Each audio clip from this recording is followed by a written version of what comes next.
அஸ்ஸலாமு அலைக்கும் வரஹ்மத்துல்லாஹி வபரகாத்துஹு. சகோதரர் அப்துல் பாசித் சம்பந்தமாக அல்லது அவருக்கு ஆதரவாக அல்லது அவருக்கு பிழை செய்திருக்க மாட்டார், பிழைக்கு அப்பாற்பட்டவர் என்று இல்லாமல் இந்த சூழ்நிலையில் அவரை அவமானப்படுத்தப்பட்டதை நம்ம பகிர தேவையில்லை, அவரை அவமானப்படுத்துகிற மாதிரி நம்ம பேச தேவையில்லை, அந்த அவர் மீது உள்ள குற்றங்கள் நிரூபிக்கப்பட வரைக்கும் அப்படின்னு பகிரக்கூடிய சகோதரர்களுக்கு சில மெசேஜ்கள் வருது. அந்த மெசேஜில் என்னென்னு கேட்டிங்கன்னா, பாசித் மௌலவிக்கு நாங்கள் காசு கொடுக்குறதுக்கு ரெடியாக இருக்கிறோம், அவருக்கு நாங்கள் பணம் கொடுக்கணும், நாங்கள் உதவி செய்யணும், ஸோ அவரோட அக்கௌண்ட் நம்பர் அனுப்புங்க அப்படின்னு வருது. அந்த மெசேஜ்களை அனுப்புகிறவங்கள பார்த்திங்கன்னா நல்லெண்ணம் கொண்டு தான் அனுப்புகிறாங்க. அதில் பெண்களும் அனுப்புகிறாங்க, ஆண்களும் அனுப்புகிறாங்க, எல்லா சகோதரர்களும் அனுப்புகிறாங்க, வீடியோக்கள் வேறு போடுறாங்க, எங்களுக்கு நாம் பணம் சேர்ப்போம் அப்படின்லாம் வீடியோக்கள்லாம் போடுறாங்க. எப்போவுமே ஒரு பெரிய பொருளாதார திரட்டல் நடக்கிற நேரத்தில் அந்த இடத்துல விரும்பாமல் ஒரு ஸ்கேம் சேர்ந்து வந்துடும். பாசித் மௌலவி விஷயத்தில் அது நடக்காது என்பதற்கான எந்த உத்தரவாதமும் இல்லை. இப்போ உதாரணத்துக்கு வைங்களேன், நான் பாசித் மௌலவி விஷயம் சம்மந்தமான சில விஷயங்கள் போட்டேன். அவரை நான் குற்றவாளின்னு சொல்லையில், அவர் நேர்மையானவர் நான் சொல்ல வரையில், பாதிக்கப்பட்ட அவரால் பாதிக்கப்பட்டவர்கள் இருக்கலாம், அல்லது அவர் பாதிக்கப்பட்டிருக்கலாம், எதாக இருந்தாலும் ஒரு தீர்ப்பு நமக்கு வரணும். யார் குற்றவாளி, யார் குற்றம் இழைக்கப்பட்டவர், யார் பாதிக்கப்பட்டவருங்கிற தீர்ப்பு வராத வரைக்கும் நமக்கு ஒன்றும் பேச இயலாது. அப்படி தீர்ப்பு வந்த பிறகு அவருக்கு இவ்வளோ கடன் இது அப்படிங்கிறது தெளிவான பிறகு, அவர்கிட்ட இருக்கிற கடனை அடைக்கிறதுக்கு அவருக்கு எந்த அளவுக்கு இயலுமோ அந்தளவுக்கு அவர் கடன் அடைத்ததற்கு பொருந்திய பிறகு, எவ்வளோ காலத்தில் அந்த கடன் அடைக்கணும், எவ்வளோ அடைக்கணுங்கிறதெல்லாம் முடிவாக வந்த பிறகு, ஒன்றில் அவர் மூலமாக உறுதியான தகவல் வந்த பிறகு, இல்லைன்னு சொன்னால் அவருக்காக அவரை சார்ந்தவர்கள் உறுதிப்படுத்தப்பட்ட அமைப்புகள் மூலமாகவோ அல்லது எப்படியோ ஒரு நிதி திரட்டல் நடந்தால் அதற்கு நம்ம உதவி செய்யலாம். உதவி செய்ய நினைத்தவர்கள் உதவி செய்யலாம், அல்லது உதவி செய்ய தேவையில்லைன்னு நினைக்கிறவங்க உதவி செய்யாமல் போகலாம். உதாரணத்துக்கு வச்சுருங்களேன், சவுதி அரேபியாவில் ஒரு கட்டத்தில் ஒரு சம்பவம் நடந்துச்சு. விஃப்ரமா சொல்லையில் கேரளாவை சேர்ந்த ஒரு சகோதரர் மரண கொலை குற்றத்தில் மாட்டிக்கொள்கிறாரு. அந்த குடும்பம் அவர்கிட்ட பணம் கேட்குறாங்க, பெரிய தொகை பணம் கொடுக்க வசதி இல்லை. அதனால் கேரளாவை சேர்ந்தவர்கள் என்ன செய்கிறாங்கன்னு சொன்னால், அவருக்கு பணம் திரட்டுறதுக்கான ஒரு வெப்சைட்டை உருவாக்கி அந்த வெப்சைட் மூலமாக பணம் கொடுத்தாங்க. வெளிப்படைத்தன்மையாக இருந்துச்சு அந்த சேகரிப்பு.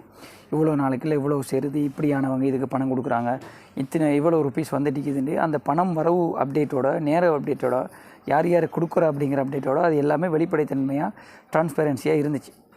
ஆக அப்படி அப்துல் பாசித்துடைய பணம் சேகரிக்கப்படுமாக இருந்தாலும் அப்படியான ஒரு டிரான்ஸ்பேரன்சியான விஷயம் இருந்தால் நீங்கள் நம்பி கொடுங்க.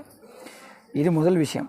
ரெண்டாவது, கண்டவங்களுக்கெல்லாம் மெசேஜ் போட்டு அப்துல் பாசித் தான் பணம் கொடுக்கணும், அப்துல் பாசித்தோட பேசணும், அவரோட ஃபோன் நம்பரை தாங்க அப்படி நீங்கள் கேட்பீங்களா? என்ன அப்துல் பாசித்தை பற்றி பேசுகிறவெல்லாம் அப்துல் பாசித்தோட துறப்பானவரை நீங்கள் எப்படி முடிவெடுக்கிறீங்க?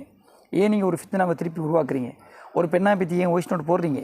போடாதீங்கண்ணே, நான் பாசித்தோட பேசணும் அப்படின்னு நீங்கள் எதுக்கு விளக்கம் கொடுக்குறீங்க? அவரால் நீங்கள் திருந்தி தான் மனசால வச்சுட்டு அவருக்கு துவா செய்யுங்க.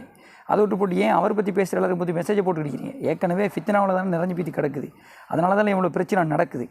அது இல்லாமல் நீங்கள் ஏன் புதுசாக ஃபித்னா உருவாக்குறீங்க? புரிஞ்சுக்கிட்டவே மாட்டேங்கிறீங்க நிலைமையை. அடுத்தது, Abdul Basit social media verified பேஜோட அவரை உறுதியாக யூஸ் பண்ணக்கூடிய அவரோட யூடியூப் சேனல், இன்ஸ்டாகிராம் பக்கம், அவருடைய ஃபேஸ்புக் பக்கம் ப்ளூடிக்கோட வெரிஃபைடாகவே இருக்குது. இவ்வளவு இருக்கிற நேரத்தில் ஏன் கண்டவங்களுக்கெல்லாம் மெசேஜ் போட்டு கேட்குறீங்க? இப்போ நான் எனக்கு மெசேஜ் அனுப்புறீங்க, நான் உங்களுக்கு அக்கௌண்ட் நம்பர் அனுப்பிவிடுறேன், நான் கொடுக்கத்தான் போகிறேன், நான் பாசித்துற நல்ல உறவில் தான் இருக்கிறேன்னா நீங்கள் போட்டுருவீங்களா? அன்றைக்கி காசை போட்டுருவீங்க, அவ்வளோ விளங்குது.